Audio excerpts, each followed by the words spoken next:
জমিন থেকে এই চাঁদাবাজদেরকে উৎখাত করতেই হবে, আমাদের অভ্যুত্থান করতে হবে। এই বাংলাদেশের মধ্যে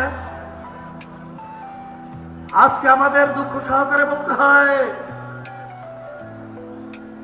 যারা নাকি চাঁদাবাজি করছেন,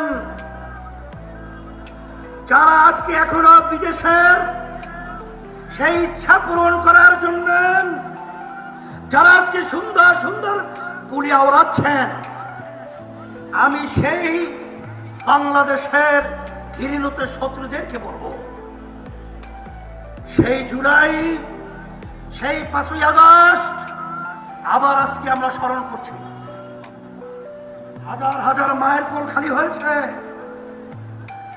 হাজার হাজার আমাদের বাংলাদেশের মেধাবী মেধাবী ভবিষ্যৎ প্রজন্ম সন্তানগুলোকে যে উদ্দেশ্যে তাদের জীবন বিসর্জন করতে হয়েছে, আবার সেই চিত্র আমরা আবার বাংলাদেশে দেখব।